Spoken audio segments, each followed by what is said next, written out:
Internet of Things, machine learning, artificial intelligence, big data. These buzzwords promise a brave new world where technology can deliver any solution. Experts expect that in 3 years, the component markets of Industry 4.0 will reach $4.4 trillion. Ask any executive and they'll confirm they're ambitious in adopting new technologies. What are the opportunities and challenges? Well, this is what we are going to discuss today with Dale Williams and Alec McCulley from KPMG.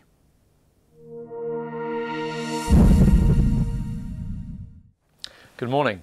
Good morning. So how would you define Industry 4.0? We see Industry 4.0 as really an unprecedented opportunity for our clients, manufacturers, to access performance that until this technology was developed was inaccessible to them. We do think the performance step change opportunity afforded by the suite of technologies that is Industry 4.0 is enormous. Industry 4.0 is at a very early stage in its hype cycle. It currently goes by many names. People in some industries talk about the digital revolution. Some people talk about the fourth industrial revolution, Industry 4.0, etc. For manufacturers, the set of technologies are many and varied. There are technologies such as machine-to-machine comms, technologies such as digital printing, technologies around big data, augmented decision support. A lot of people are now talking about the digital twin, which is a simulation to accelerate new product development cycles. I could go on. There's a suite of technologies. The point is they're next generation technologies, and they have the opportunity and the possibility of being transformative and disruptive. You talked there about hype, and in fact in your study, Industry 4.0 Beyond the Hype, you talked about looking at things holistically rather than functionally. You talked a lot about integration. These are all great buzzwords, but what do they actually mean in this context? What we've learned is that for the first time in history now, organisations have a real opportunity to leverage the power of real-time data to effect this step change in performance that Industry 4.0 gives. But what we learned from our recent study was that surprisingly many organisations are still stuck in the point of fixing pain point problems with pilot projects rather than realising the true benefits of Industry 4 at scale. So it's very much an approach of taking an old world legacy kind of based thinking and trying to apply that to a new world of technology. We think a lot of value is being left on the table by organisations not taking an integrated approach across the organisation, across the value chain, to really realise the full potential of Industry 4.0. The thing is that there's always been optimism, hasn't there, about new technologies. There's a lot of hype, to use that word again. Always. People get terribly excited about it, new inventions. But actually, when it comes to implementation, people are a little bit slow sometimes to actually adopt it. Why is that? In this case, in the case of Industry 4.0 and the next generation set of technologies, we think there's a fundamental flaw in some of the thinking, actually.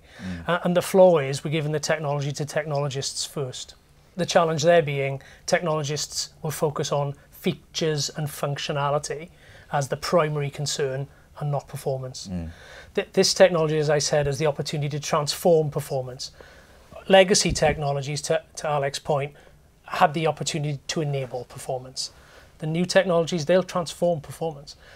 Therefore, the people making the decisions about where and when to deploy this technology should not be the technologists or the engineers. It should be the business leaders. And we should be taking a performance-led, business-centric view of the world, not a technology-led, data-centric view of the world.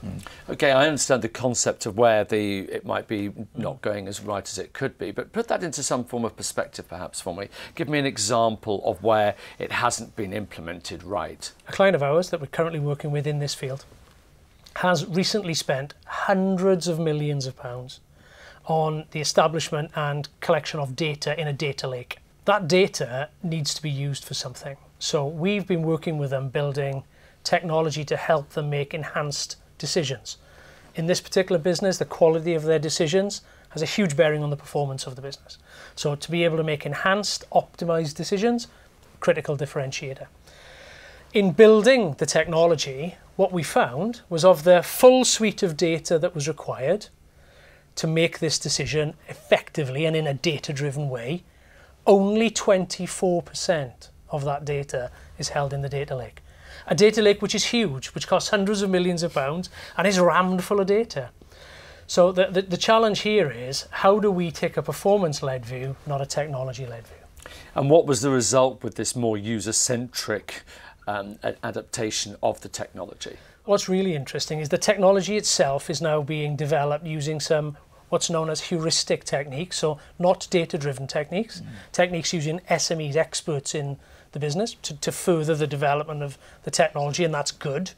But the ultimate aim is to be data-driven. So what that's done is it's informed the data collection, management and stewardship strategy for their business, which they're really flipping on its head now. There was a world where if it was data, we caught it and we stuck it in the data lake.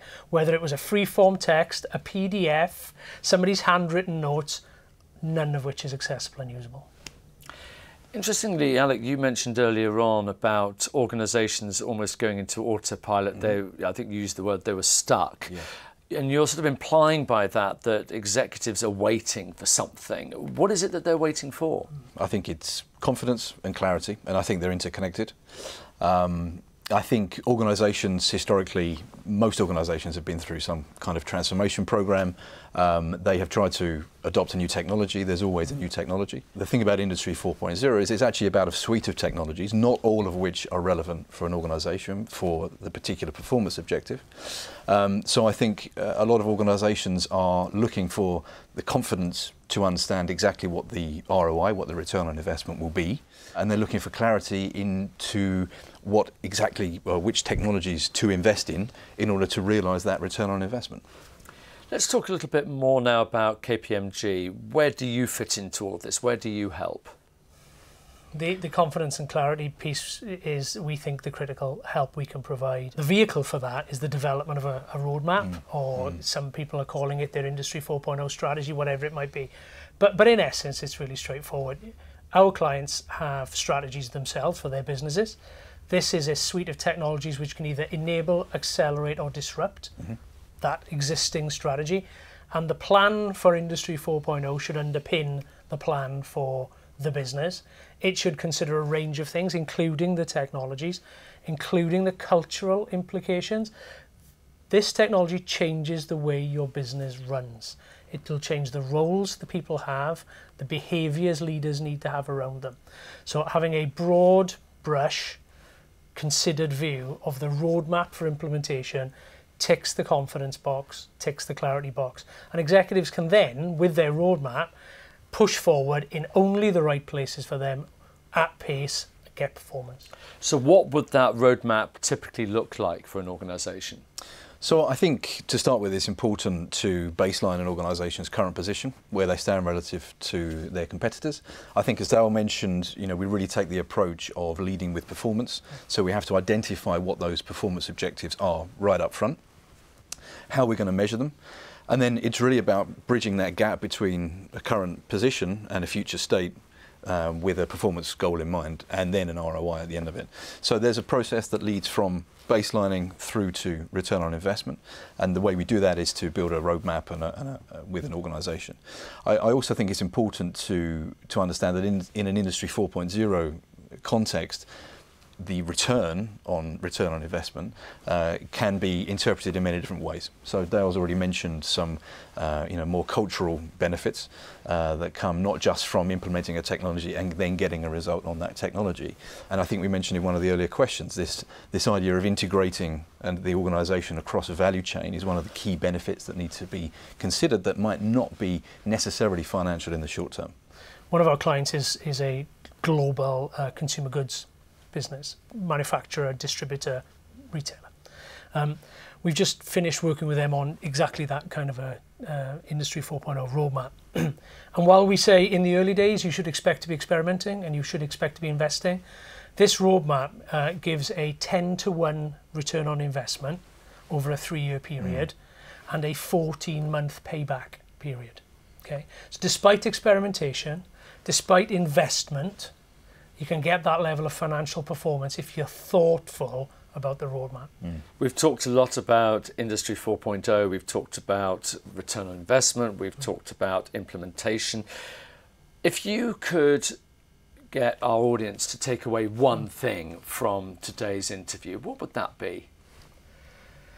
For me, the big thing to remember is the business needs to own this, not the technologists. Give it to the technologists when the business knows what it wants. And I think for me, to build on that, there has to be a clear roadmap in place.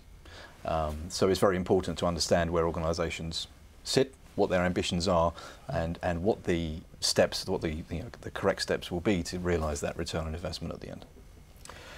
We know that Industry 4.0 is here. It's been fascinating finding out more about it and, more importantly, how to make the most out of it.